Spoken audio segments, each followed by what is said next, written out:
Sahabat dan kerabat di mana saja Anda berada, salam sejahtera dari studio Yayasan Terang Warta Rohani. Saya Rati Satiti bersama Anda lagi dalam Kata dan Nada, mengurai makna, melukis rasa. Sahabat, pada 2 edisi yang lalu, berturut-turut saya tampilkan sosok Maria dan Yusuf yang menerima panggilan Allah untuk menjadi orang tua Yesus sebagai anak manusia. Nah, pada edisi ini, bertepatan dengan perayaan Hari Natal, saya ingin membawakan kisah tentang kelahiran Yesus Kristus. Dan setelah ini, saya akan putarkan pula sebuah lagu Natal yang sangat indah untuk Anda sekalian.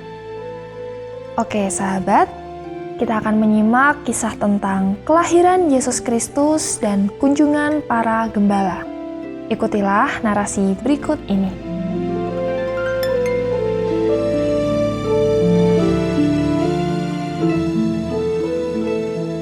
Sahabat, semakin dekat pada perkiraan hari Maria melahirkan, Yusuf dan Maria malah harus hijrah ke Bethlehem, sebuah kota kecil di Yudea di bagian selatan Israel. Mereka harus ke Bethlehem karena diadakannya sensus penduduk dunia atas perintah Octavianus Augustus, Kaisar Romawi pada masa itu. Romawi adalah suatu kekaisaran yang sangat besar dan kuat yang menguasai hampir seluruh dunia di masa itu.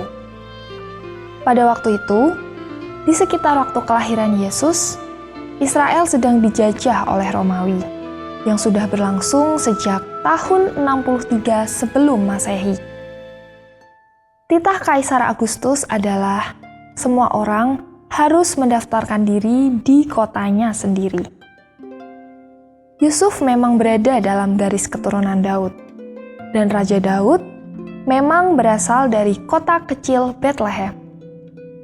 Karena itu, meskipun situasi sebenarnya sulit bagi Maria yang sedang hamil tua, mereka tetap harus berangkat meninggalkan Nazaret menuju Bethlehem.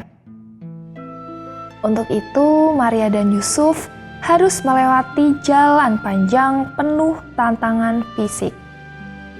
Sangat melelahkan dan berbahaya, baik bagi sang bayi kudus dalam kandungan maupun bagi keselamatan mereka berdua juga. Mereka berjalan jauh. Pasti Maria menggunakan keledai dan harus menempuh lebih dari 100 km untuk sampai ke Yudea. Pada umumnya, dari Galilea sampai ke Yudea, orang menghabiskan waktu 4-5 hari. Namun, ternyata setibanya Yusuf dan Maria di Bethlehem, suatu permasalahan baru muncul. Di manakah mereka bisa menginap dengan tenang dan aman?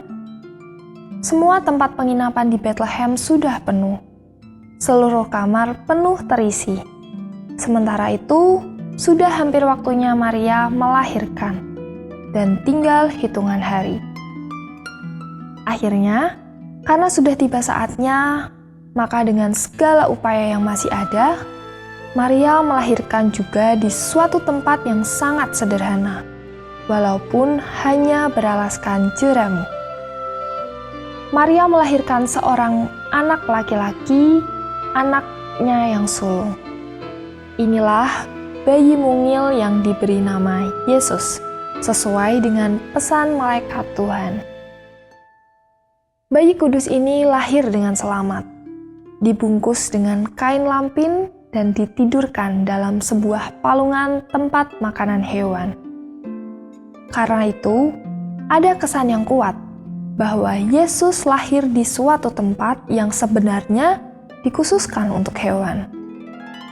Entahlah, tempat yang khusus dan bersifat darurat itu dibuat dari kayu atau dari susunan batu-batu.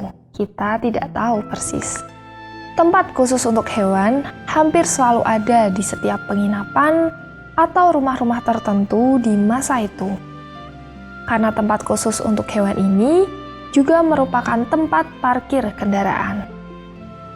Kendaraan zaman itu ya hewan tentunya, yakni keledai, kuda yang biasa dipakai oleh tentara, atau unta bagi orang-orang kaya. Tetapi umumnya orang memakai keledai sebagai alat transportasi untuk suatu perjalanan yang jauh. Ya, sangat mungkin juga tempat di mana Yesus dilahirkan adalah sebuah kandang hewan, berupa gua batu, di tempat terpisah, dan bukan di sebuah rumah penginapan. Ya, Yesus sudah lahir. Peristiwa di kota kecil Bethlehem Yudea ini diperkirakan terjadi antara tahun 6 dan tahun 4 sebelum Masehi.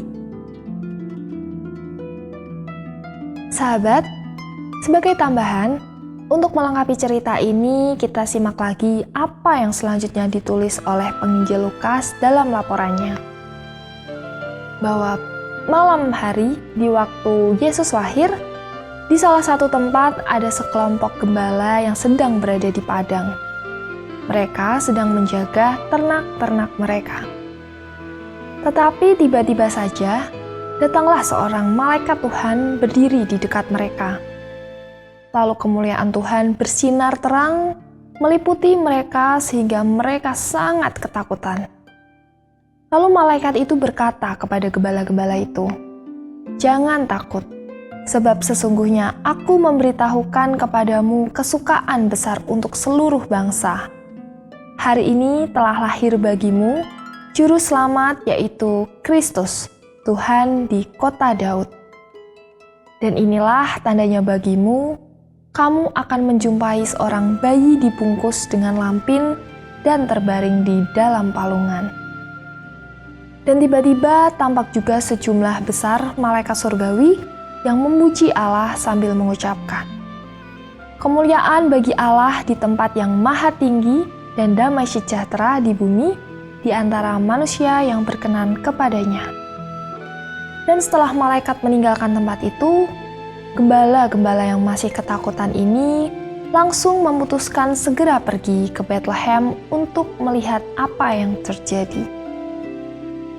Akhirnya, mereka menjumpai Maria dan Yusuf serta sang bayi yang sedang terbaring di dalam palungan tempat makanan hewan.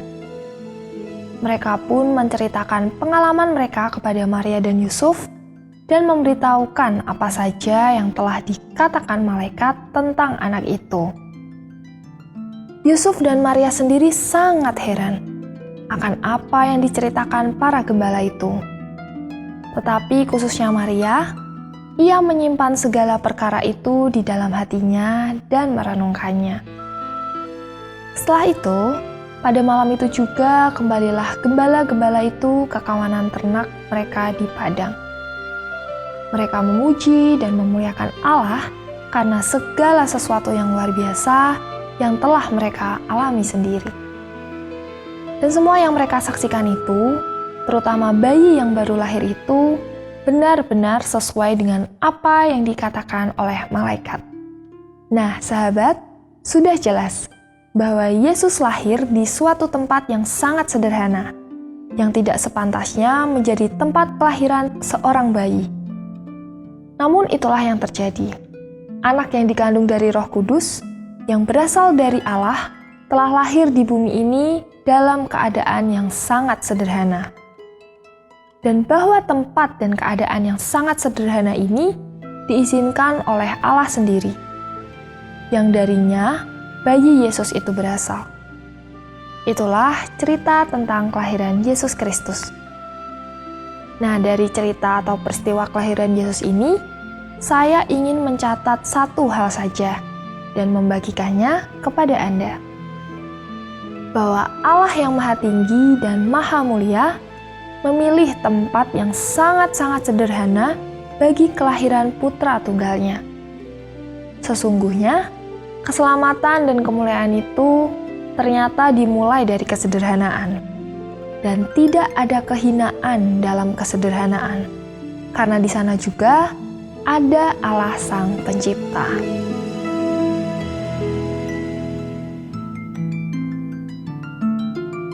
Ya, kesederhanaan dan kemuliaan ternyata menyatu dalam kuasa dan kehendak Allah sendiri.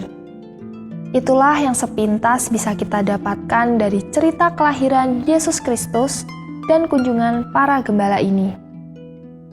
Ini cerita yang luar biasa menarik, bukan? Kisah ini senantiasa mengubah kehidupan manusia dan menjadi pelajaran bagi orang-orang percaya di sepanjang zaman. Sampai kapan? Sampai Sang Kristus, Anak Tunggal Allah itu datang kembali untuk kedua kalinya di bumi kita ini. Baiklah sahabat, saya ingin mengakhiri perjumpaan kita hari ini dengan menyajikan sebuah lagu yang berjudul Segala Pujian Bagi Allah yang akan disampaikan oleh Blessed Sisters. Semoga lagu ini menyegarkan Anda di hari yang menyenangkan ini. Banyak terima kasih atas perhatian Anda, dan saya Rati Satiti mohon diri untuk berjumpa lagi di edisi berikutnya Kata dan Nada. Have a nice day with your family and Merry Christmas.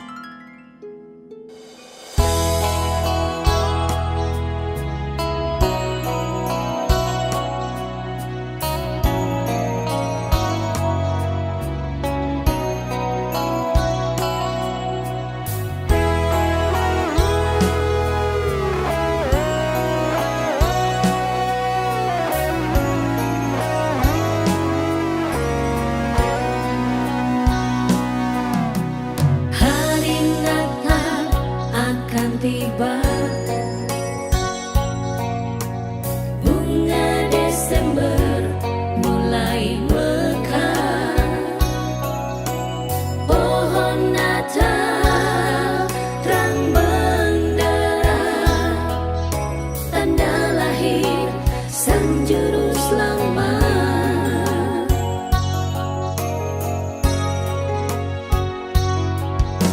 Selamat datang penebusku, selamat datang Sang Raja yang agung. Hening malam pun terbangun menyambut Putra yang kudus. Segala pujian bagi Allah di tempat yang maha tinggi. Salam sejahtera bagi manusia, damai di bumi dan di surga.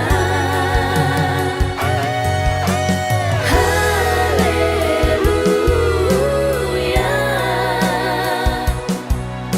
sambutlah kedatangannya.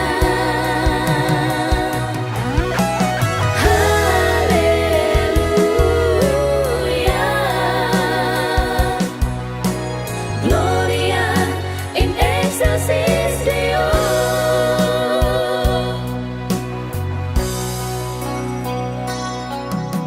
Selamat datang penebusku, selamat datang Sang Raja yang agung. Hening malam pun terbangun menyambut Putra yang kudus.